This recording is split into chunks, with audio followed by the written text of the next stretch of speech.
Ram Ram, Hare Hare. Hare Krishna, Krishna Krishna, Hare Hare. Hare Ram, Ram Ram, Hare Hare. Hare Krishna, dear devotees, and pranams. Thank you very much for joining in for our Ramayana study session 2 today. We'll start with the prayers.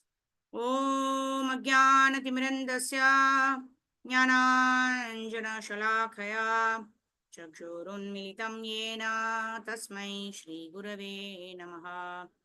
Shri Chaitanya Manobhishtam Stapitam Yena Bhutale Swayam Rupa Kada Mayam Dadati Swapadantikam Vandeham Shri Guru Shri Udapadakamalam Shri Gurun Vaishnavamscha Shri Rupam Sagrajatam Sahagana Raghunathan Tam Sujeevam Sadvaitam Savadutam Parijana Sahitam Sri Krishna Chaitanya Devam Shri Radha Krishna Padan Sahagana Lalita Shri Vishakhanvitamscha Namo Vishnu Padaya Krishna Preshthaya Bhutale Srimate Bhakti Vedanta Swami Niti Namine Namaste Saraswate Deve Gauravani Pracharine Nirvisesha Shunyavadi Paschatya Deshatarine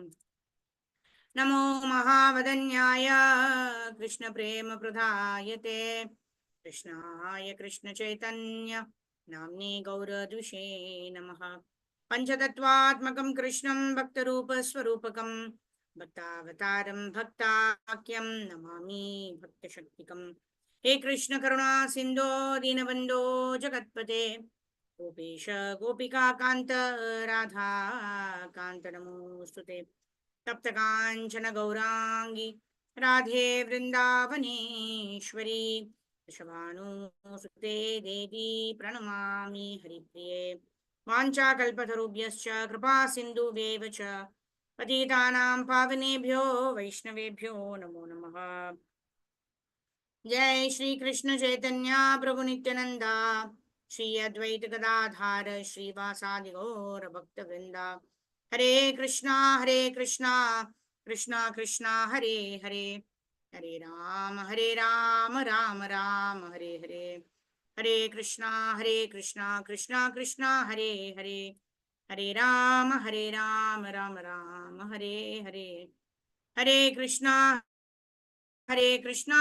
Krishna Krishna, Hare Hare, Hare Rama, Rama Rama, Hare Hare, Gurave Gaurachandraya Radhikaya Tharalaye Krishnaya Krishna Bhaktaya Tadbhaktaya Namo Namaha Mukam Karoti Vachalam Pangom Langayate Girim Yatkripa Tamaham Vande Shri Gurun Dinatarinam Paramananda Madhavam Shri Krishna Chaitanya Ishwaram Harihi Om Tatsat. Hare Krishna, devotees, thank you very much for joining in for our Ramayana study session 2 today. We are currently studying about the nature of a human being, right? A person may have unlimited wealth, unlimited strength, unlimited power, unlimited success, yet he cannot get the ultimate benefit that the human form of life can offer, right? We saw the example of how Ravana has now defeated Kuvera. He's got the Pushpak Viman, and he's traveling in the air, and he's enjoying himself, enjoying his success. But yet, when he's not satisfied, because a satisfied heart does not lament for more and more power, prestige, name, fame, glory, money, etc. That's not a satisfied heart. And a heart that measures its happiness based on material things will never be satisfied. Brahmabhuta prasannatma na shochati na kankshati. An actual blissful heart is that heart which is satisfied, which is not hankering or lamenting for anything. Such a heart, even if not provided the basic amenities, would be satisfied. Whereas somebody like Ravana, who's completely materialistic, who wants to completely exploit and use everything for his own sense gratification, cannot be satisfied, is not satisfied, right? Cannot be satisfied means something that has not happened, right? Is not satisfied, is seemingly not satisfied, right? He's got all the wealth, he's got all the success, He's got everybody working for him at the drop of his hat. We were discussing how when he moves his eyebrows, devatas rush towards him, asking him, "Oh Lord, what do you want?"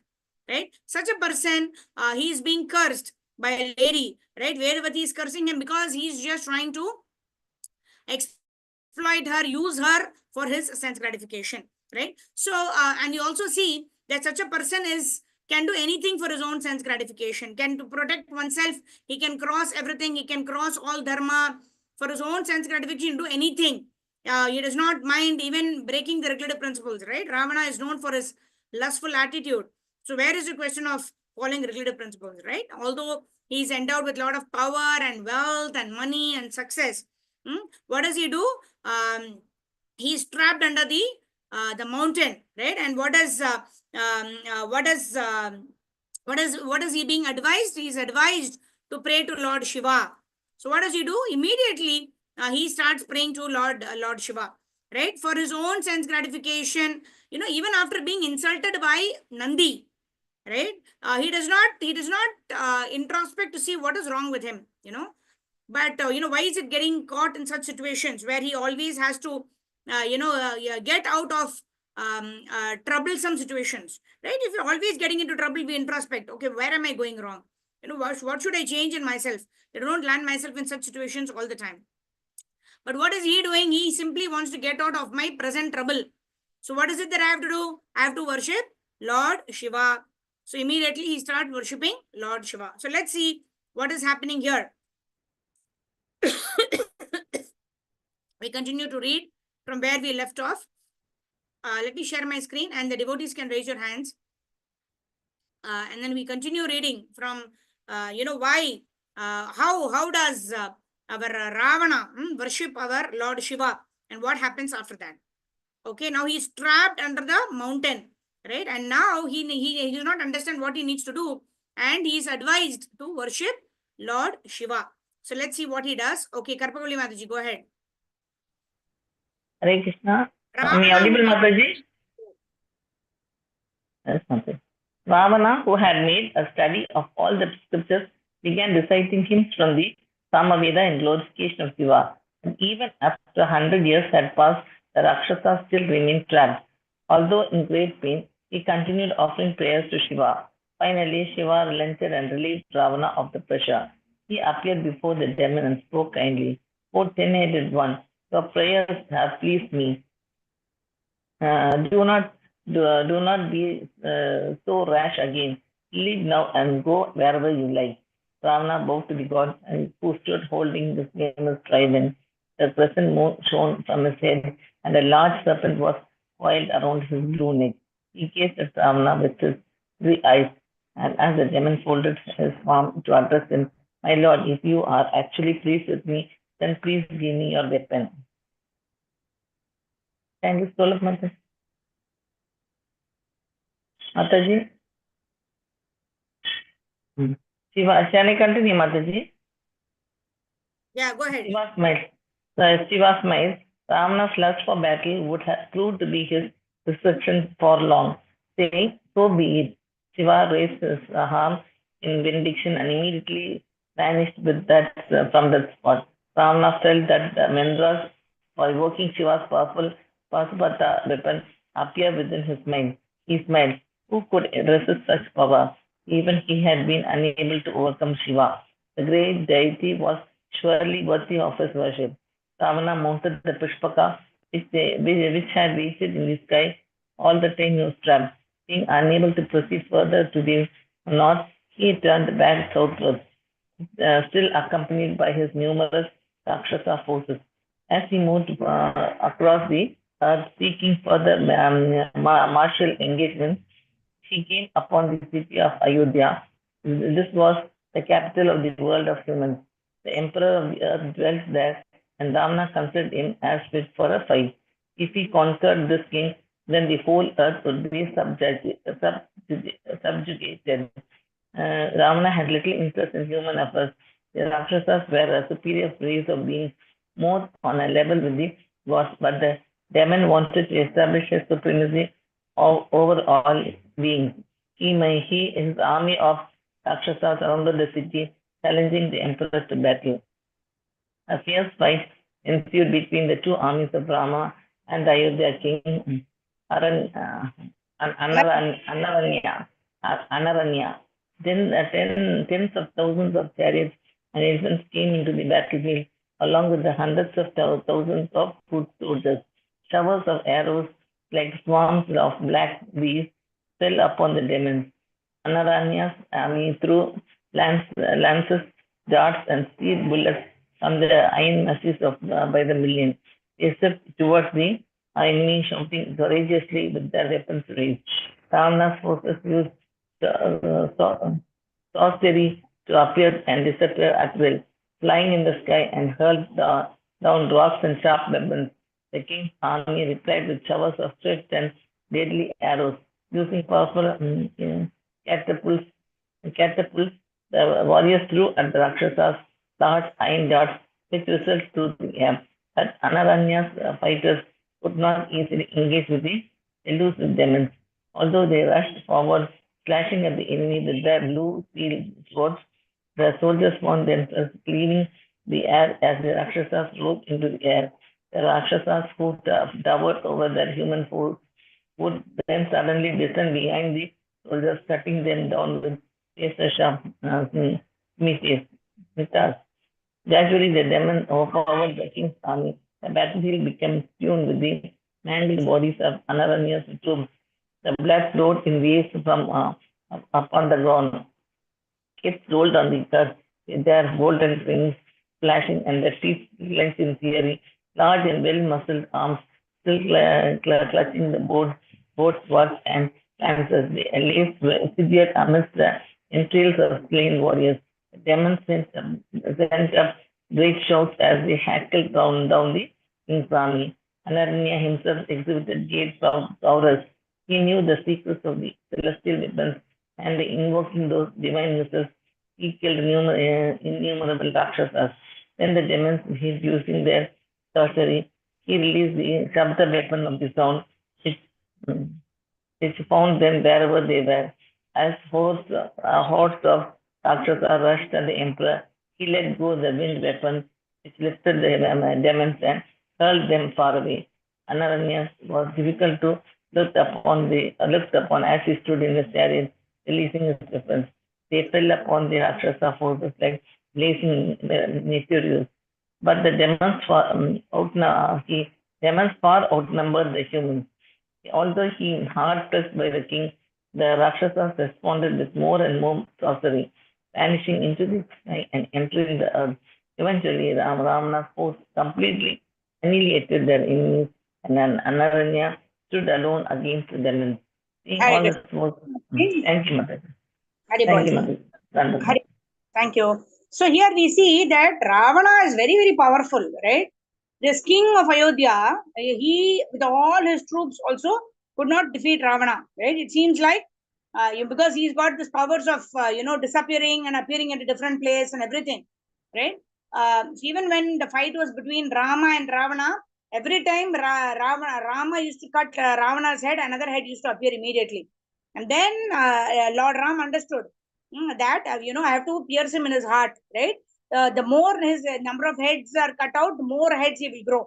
As it is, he was having 10 heads. So, the king of Ayodhya, Anaranya, right? Although he was a powerful king, right? Like he could use the Shabda weapon. That is very wonderful. Because the demons were hiding and using their Mayajal tricks and all, and they were disappearing, right? Because of the sound, they could hear the sound of those Rakshasas, and he could actually release the Shabda weapon of sound, by which they could, that weapon could identify where they were, although they were, they were not physically present in front of their eyes, and could destroy them, right? So we can see that the kings as well as the demons, whether the asuras as well as the pious kings, okay, they were all very powerful. And we also see that Ravana was so powerful that he could even defeat such a great king as Aranya, who was the ruler of Ayodhya, right? He was such a powerful king. If he had been on the side of Dharma, right, he would have created a very great history. But being on the side of Adharma, being on the side of always being under the captivity of lust, right? What did he gain? He did not gain anything except the opportunity of being killed by Lord Ram, right? Which he did because, but for all his power and success and the art of fighting and everything, right?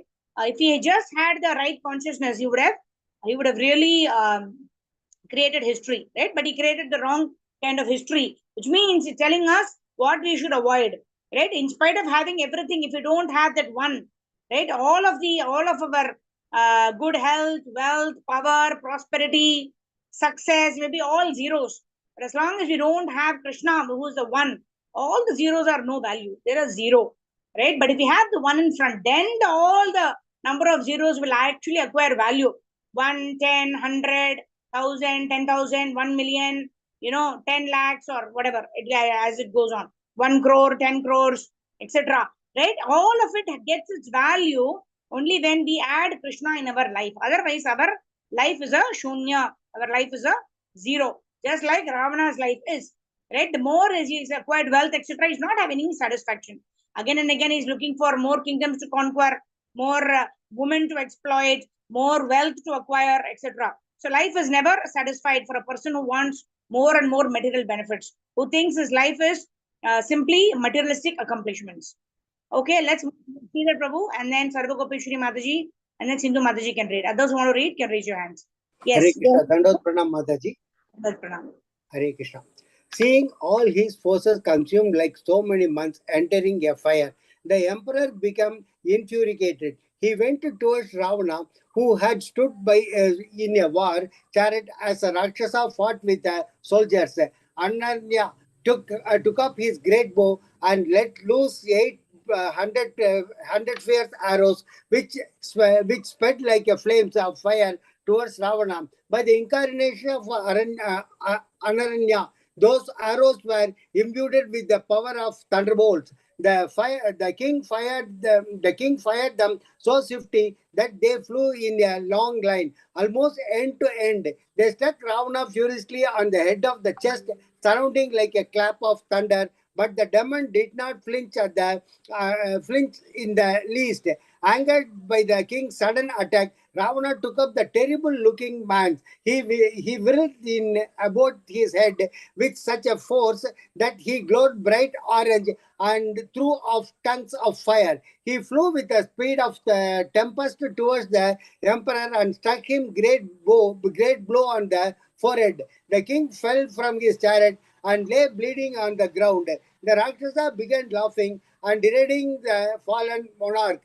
What is the use of fighting with Ravana? There is none who can face me in battle and remain alive. Clearly, you are a foolish man. You too much addicted to wine and women. Thus, who have not heard of my unaccessible power. Ravana continued insulting the dying king, mocking his answerable line in which the earth emperor has appeared for thousands of years.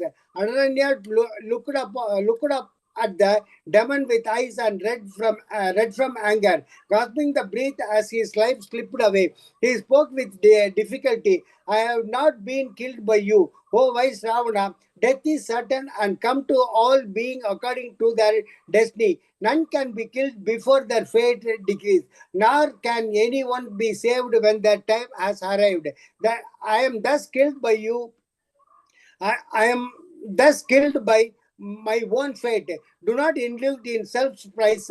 Ravana, you for your own death will come soon. The emperor possessed mystic power gained by his long practice as austerity. He was loth to waste that accumulated power of Ravana. But the demon had to check it. The dying king could at least do something before he departed. Anaranya fixed his fading gaze on the Lord Rakshasas and concentrating his mind. He uttered a curse in a very no deride. O Ravana, there will soon appear a king who will kill you and all your races. In Anaranya spoke the sound of kettle drums, which was heard resounding in the sky, and shower of celestial flowers fell upon him. Heavenly voices were here to say, I shall be so. Having delivered his curse, the emperor slumped to the ground. His life spent before the eyes of the demon. Ananya left his body and rose upwards to the heaven. The ethereal form glowing like a fire. Ravana snored derisively. Who cared for the curse of some puny being? What human could ever kill him? He only bothered fighting with them by the way of idle sport. Ananya's curse was simply the insane words of a dying man. It could never come to pass. If any king dared challenge him, they would meet the same end at this one here. As far as the celestial voices, well, he would soon deal with those arrogant deities. The demon again mounted the Pushpaka which was stationed in the sky, not being interested in the not pillaging the planetary wealth of human city. He loved Not planetary. pillaging the paltry wealth of the human city. Paltry wealth of a human city. He loved the sword upon into the heaven. Perhaps there were some gods around who could put up the better fight. Ravana went up to the heavenly planet inhabited by the principal god, but the god swiftly ran away, unwilling to encounter him in battle. They knew of the inviolable boon of Brahma. It was a pointless fighting the demon. The god prayed to Vishnu, hiding themselves in fire. Ravana decided to rest for a while in heaven. He went to Amravati, the city of Indra, king of God, as the Rakshasa was seated in the celestial Nandana gardens. He saw an Apsara, a heavenly nymph named Ramba. The face of that celestial girl shone with incomparable beauty, and she was awarded with a bright garland and jewels. Her soul captivating eyes glanced here, that and there and her fleshy hips swept as a mood. Ravana gazed upon her large round breast and sharply thighs.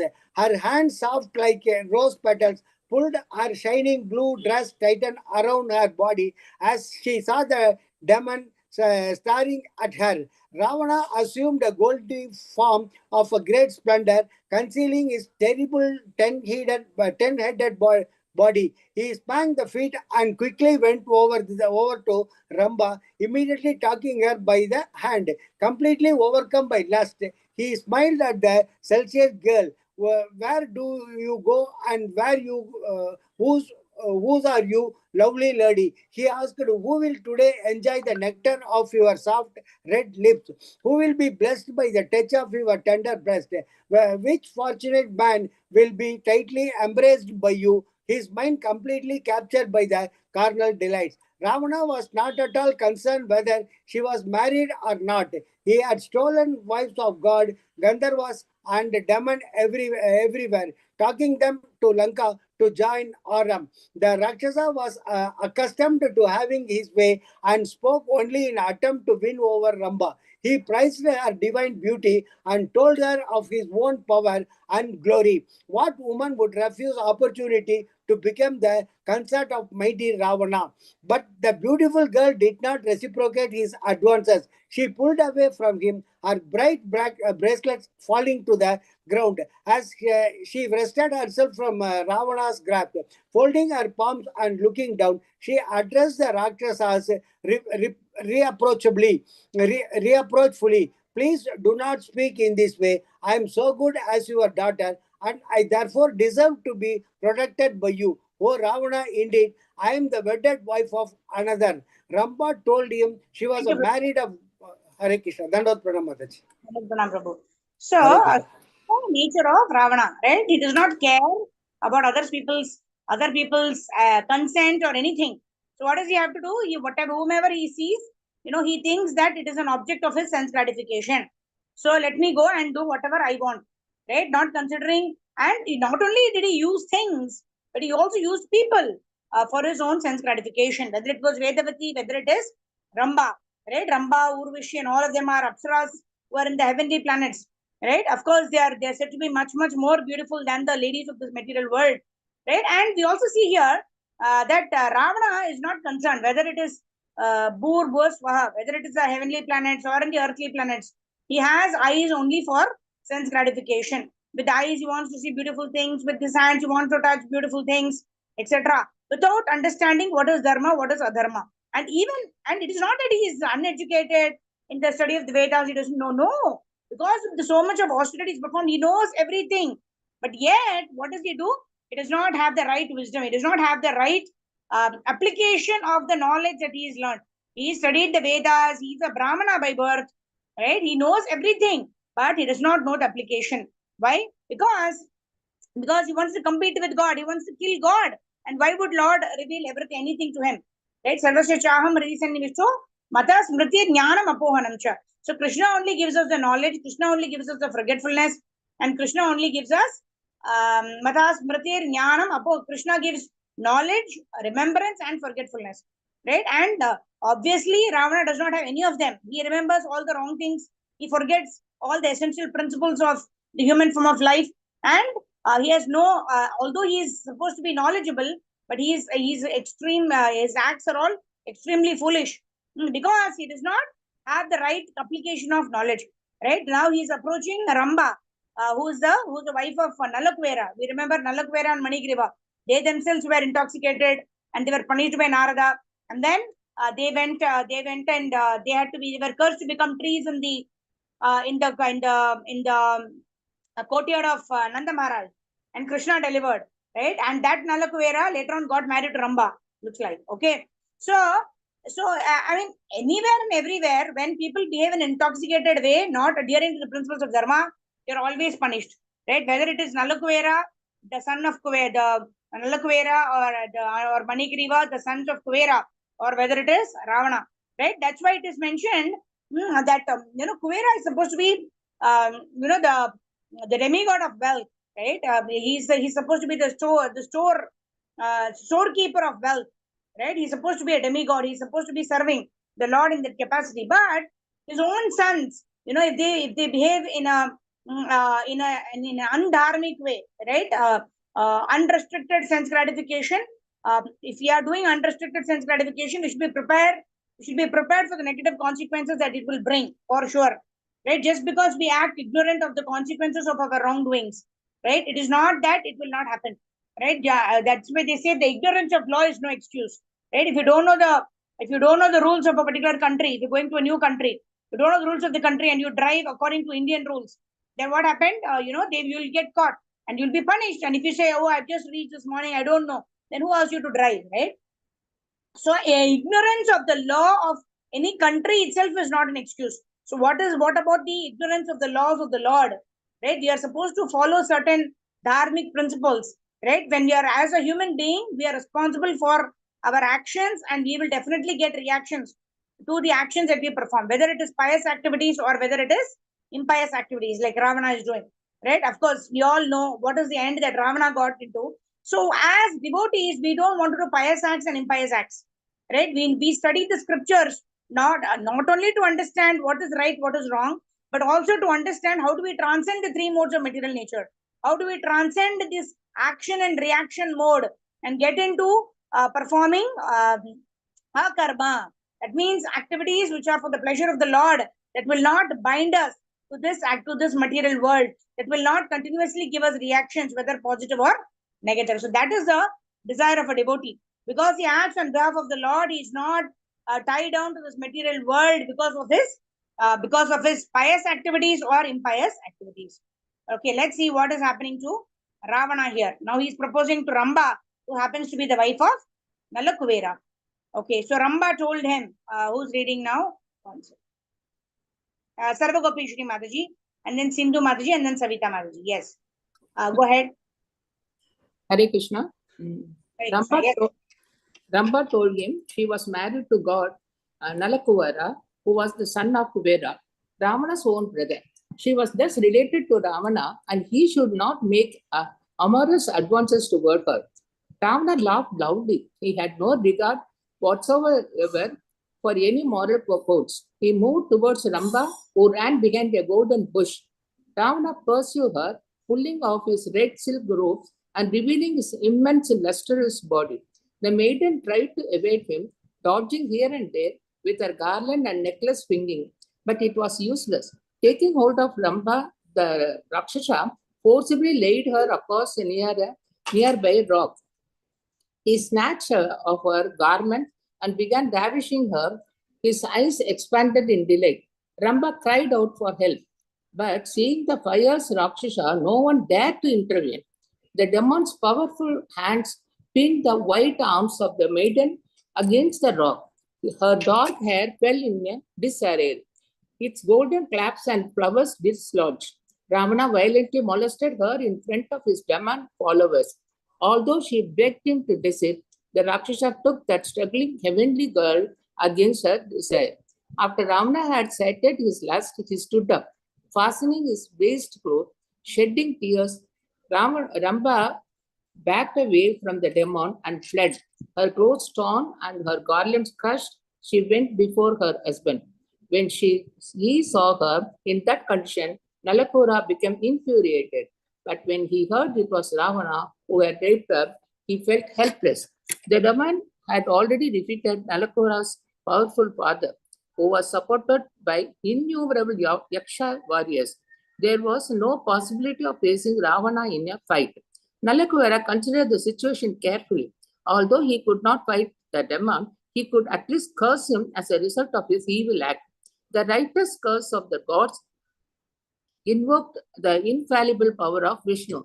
Considering this, the only means of punishing Ravana, Nalakura touched holy water and then uttered his imprecation. This evil Rakshasa has violated a celestial deity. If he ever again rapes another maiden, he will immediately fall dead. Ravana soon heard of that curse. He had seen that such curses made by gods and rishis come to pass many times. Once uttered, they could not be retracted. Although he did not like to accept it, Ravana could understand that some powerful force behind the universal order and laws. Thinking it possible that Nalakura's words might just be effective, he decided not to again force himself upon another female. Better not to take any chances. After all, there were enough women who would willingly accept him. Being disappointed that no gods would fight with him, Ravana left the heavenly planets. He began heading for the southern quarters of the universe, where lived the Danavas and Daityas, the most powerful celestial demons. Surely they would afford him battle. Who else was there left for him to conquer? As Ravana flew, Haribol, Hare Krishna, Hare Krishna.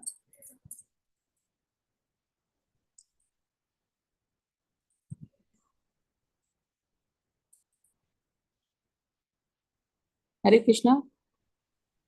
You are Hare in. Krishna. Am I audible, Haribol? Yes, ma'am. Yeah, Hare Krishna. I'm using my mobile this mic because there's some issue with the speaker. Oh, am I on mute? Haribol, Hare Krishna, Hare Krishna, Krishna Krishna, Hare Hare. Now we can. Hare Rama, Rama Rama, Hare Hare, Hare Krishna.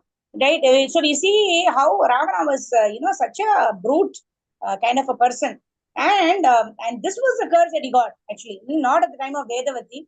I thought it was at that time, but yeah, now is the time he's getting a curse from Ramba's husband Nalakuvera, who tells him that next time you actually touch a woman without her permission, then you'll be killed.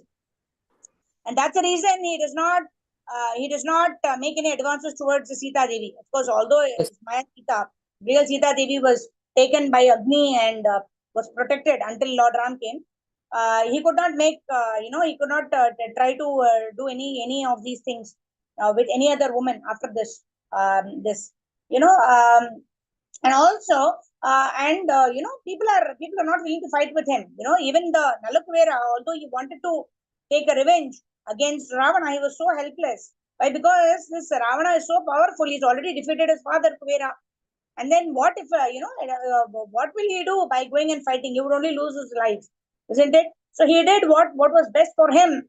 to give a punishment to Ravana. So he just cursed, so that no other lady could had to suffer like this because like his wife like that. And also he was so hungry for power and prestige, right? Although nobody was willing to fight with him, he wanted to do with everybody what they didn't want to do. He wanted to fight with the kings who didn't want to fight with him. He was going around the world finding out those kings who want to fight with him. He's going around wanting to enjoy with those who didn't want to stay with him, who didn't want to be with him. So like this, he misused his freedom, his power, his wealth, and everything. And because of that, he was going to face the consequence that he will face at the hands of Lord Sri Ram. Okay, let's move ahead. As Ravana flew in the Pushpaka, Sindhu Mataji, go ahead. Hare Krishna Mataji, pranams. Hare Krishna Prabhupada ki jai, Jai Shri Ram.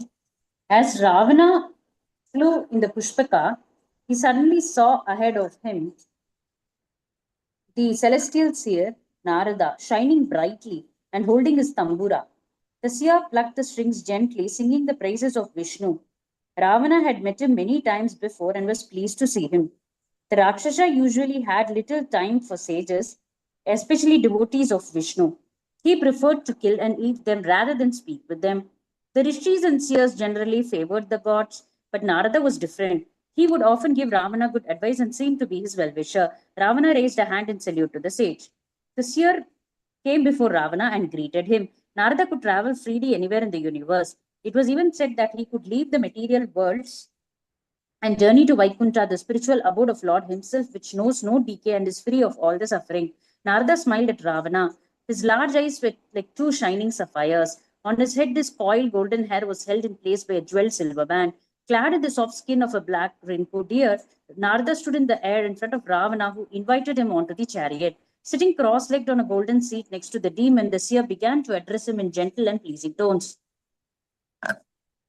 Why are you harassing this world of humans, O violent one?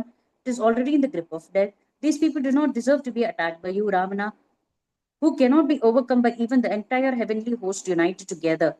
Who would destroy people who are racked by numerous anxieties, surrounded by endless calamities, and are subject to old age and hundreds of diseases?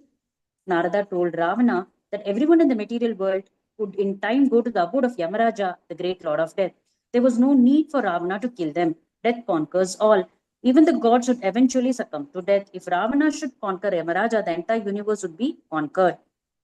The sage knew that Ravana could not overpower Yamaraja, but he wanted to distract the demon from his evil aim of killing more people and overthrowing the gods. He also wanted the Rakshasa to greatly increase his sinful actions by assailing the god of death. Ravana would thus create for himself a karmic destiny which would soon result in his own destruction. The demon pondered Narada's suggestion. This sounded interesting. He liked the idea of fighting with the immensely powerful Yamaraja. Perhaps this would be a battle worthy of him, and if death himself were slain, then the whole universal order would be cast into utter chaos. That appealed to Ravana, who wanted to assert himself over any and all the powers in the universe. He nodded slowly at Narada, who sat smiling at him. Ravana told the sage he would leave immediately for death's abode. As Narada rose up into the sky, playing upon his tambura, Ravana began heading towards the domain of Yamaraja, the god of justice. As Ravana approached the ethereal region known as Yamaloka, he saw everywhere living beings reaping the fruits of their actions. He also saw the millions of soldiers and servants of Yamaraja, known as the Yamadutas. They appeared fierce and unapproachable. Their bodies were powerful but hideously deformed, covered all with black hairs that stood erect. In their hands, they held nooses and terrible weapons. Their faces were contorted into frightful expressions, and they yelled and shrieked in dissonant tones. Moving swiftly, they struck and tortured people who were running in all directions. Fearful screams and cries resounded everywhere in that dark and desolate place. Ravana saw in hundreds and thousands people being eaten up by fierce dogs, consumed by fires, or being hurled into vats of boiling oil by the Yamadutas. Other unrighteous men and women were running here and there on burning sands, being pursued by Yamadutas holding lances and tridents. Some were being dragged through trees with leaves like steel razors that shredded their bodies. Howling in terrible pain, they would fall to the ground, but their bodies would again become whole. They would then leap up and race off, only to be quickly caught by the Yamadutas and put through the same suffering again. Ravana witnessed innumerable kinds of punishment being meted out to sinful souls. Searching for Yamaraja, he coasted on rapidly in the Pushpaka. In other parts of that mystical and indescribable region, Ravana saw people enjoying celestial delights by virtue of their own good deeds. It seemed as though they were situated in a separate dimension of space and time. Beautiful heavenly landscapes stretched out into the distance. Large shining mansions stood next to clear blue lakes. Young men and women with highly attractive forms were dressed in golden garments and ornaments, embracing one another and laughing. Excellent food and drink was laid out on gold and silver tables. Musicians played and young girls danced. Ravana saw countless people intoxicated with pleasure and entirely oblivious to the scenes of suffering elsewhere. Yeah, but you read the next also, Thank and you, then Mataji. Hare Krishna. Shall I continue? yeah, the next paragraph you can read, and then we will see where he's now he's going to meet the Yamadutas now after the next paragraph. Yeah, Mataji. Leaving behind that glowing region of happiness, Ravana continued deeply into Yamaloka. He crossed over the broad Vaitarani river, which flowed with blood and excrement, and came to another dark terrain where countless Yamadutas were relentlessly pursuing wicked persons. The terrible cackles of the Yamadutas echoed there, along with the howls of jackals and wolves. Everywhere stood people who appeared emaciated and pale, seized with unbearable thirst and crying out for water. Hare Krishna. Thank you, Mataji. Thank you. So, very, isn't it? So this is the Vaitarani river that everyone has to cross, right? When the soul leaves the body, then this is where the way the according to the guna and karma, according to the qualities and the desires and the activities that one has been conducted, one actually moves through various of these planets to identify one's destination. Right? If one has committed a lot of sinful acts, one is actually destined to go to this Yamaloka, where one when suffers very very bad consequences for any kind of sinful activities done. Very very scary. Actually, it is it is very very vividly described in Srimad Bhagavatam. What happens to a person who performs sinful activities, etc.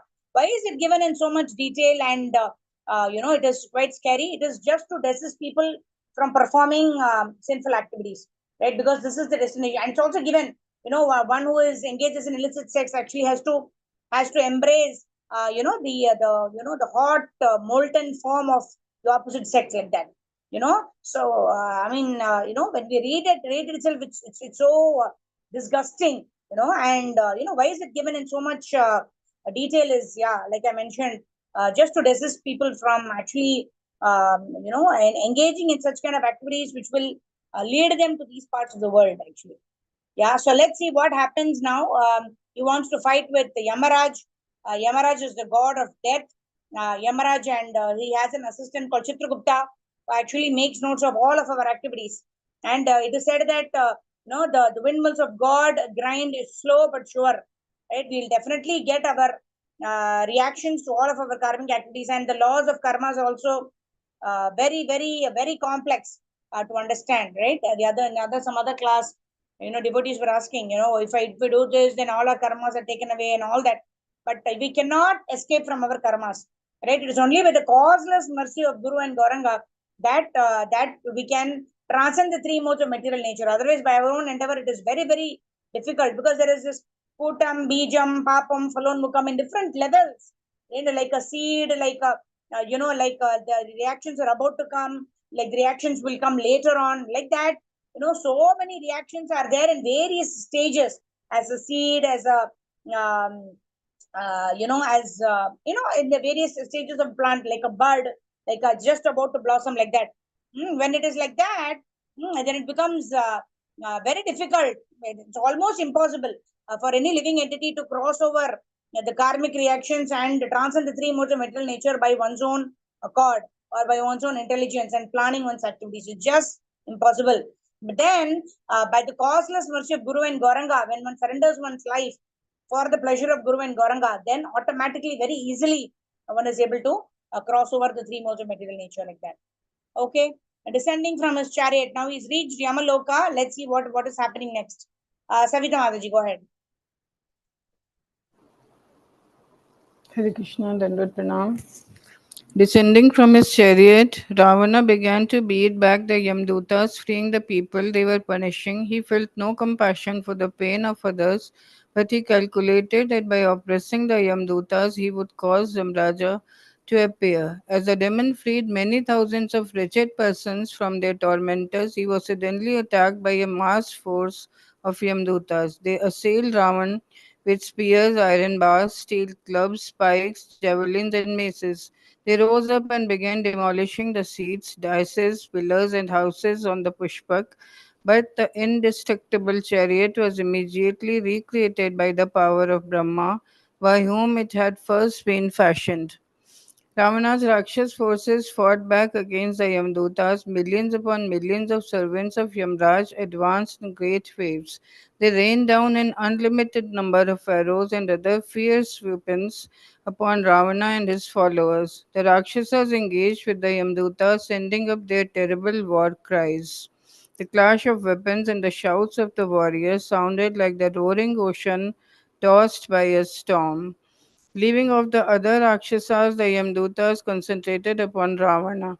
Covered all over with their arrows and bleeding profusely, the demon king appeared like a great mountain, giving forth streams of red lava. Using his knowledge of mystical weapons, the Rakshas returned volleys of arrows, spears, maces, rocks, and huge trees. This fearful and deadly shower fell upon the forces of Yamraja who stood in front of Ravan. By whirling their maces and lances, the Yamdutas repelled all Ravan's missiles and surrounded him in thousands. They appeared like a mass of carnivorous ants around a large black beetle. Ravana became completely covered by darts and lances piercing every part of his body. He roared in anger and pain, quickly rising upwards from out of the midst of his assailants. Descending to the ground, he held his bow and placed upon it a blazing arrow. The demon invoked the power of Shiva, imbuing the arrow with the divine force of that immortal god. As the weapon was released, a sheet of fire rushed across the ground, consuming Yamraja's forces. Enormous orange and white flames leapt in all directions, burning the Yamduta's bodies to ashes. The ground itself became molten, and the forces of Yamraja fell back in a confused mass. In the flames' wake came innumerable ghostly followers of Shiva, filling the earth and sky with their terrifying forms. They rushed about the battlefield, striking fear into the Yamduta's hearts. By the power of Shiva's weapon, waves of fearsome carnivorous beasts sprang up from the ground, howling horribly and tearing at the Yamdutas. Ravan sent up a victory cry, making the ground shake. Hearing the chaos, Shiva understood that Ravana was overpowering his forces. He ordered his chariot to be fetched and quickly mounted it. Yamraja stood in his stupendous chariot with the lance and mace in his hands. Angered, the great god burned with a glaring radiance. By his side stood the personified form of Kaladand, the infallible rod of death, his body a brilliant black and his eyes blazing like two red fires. On the other side of Yamraja stood the very time spirit himself, the destroyer of the worlds, fearful in appearance. Standing together, those three deities could not be countenanced. On all four sides of the chariot, which looked like a dark mountain, hung the frightful nooses of death. Hare Krishna. Thank you, Mataji. Hari Bol. Thank you, Hare Krishna. After having, Ravana's purpose is fulfilled. What did he want to do? He wanted Yamaraj to come in front of him, right? He was looking at various places. You could only see all these Yambudutas doing various things. So he actually wanted to force Yamaraja to come in front of him. And that's what he was doing. He was causing a lot of trouble to the Yamadutas. And by his mystic powers, he defeated all the Yamadutas. And finally, Yamaraj had to personally come in front of Ravana. So what happened after that, we will study on Wednesday. Next Wednesday, we will continue Ramayana. Monday, Tuesday, we'll do Srimad Bhagavatam study. And tomorrow, Saturday, Sunday, we will meet for our Brahmamurta chanting session. So thank you very much, devotees. The study of Ramayana, it says that it will give us the right wisdom by which we can live our lives in a way that's pleasing to Guru and Gauranga. So the study of Ramayana is always, it always brings auspiciousness into our lives, provided we are learning the right lessons, and we want to live our life to please Guru and Gauranga, then the lessons from Ramayana can prove to be greatly helpful for this purpose. So we just do a little bit of Kirtan and then we'll end. Ragupati Raghav Raja Patita Pavan Sitaram Sitaram Jaya Sitaram Sitaram Jaya Sitaram Ragupati Raghav Raja Ram Patita Pavan Sitaram Ragupati Raghav Raja Ram Patita Pavan Sitaram Krishna Krishna Krishna Krishna Krishna Krishna Krishna Hare Rama Raghav Rama Raghav Rama Raghav Rakshama Krishna Keshava Krishna Keshava Krishna Keshava Pahimam Rama Raghav Raghav Rama Raghav Rama Namo Om Vishnu Padaya Krishna Krishna Bhutale Srimate Bhakti Vedanta Swami Iti Namine Namaste Saraswate Deve Gauravani Pradadine Nidhisesha Shunyavadi Atyadeshadharini Jaya Sri Krishna Chaitanya Prabhu Nityananda Sri Advaita Gadadhara Srivasadi Gaura Bhakta Hare Krishna Hare Krishna Krishna Krishna Hare Hare Hare Rama Hare Rama Rama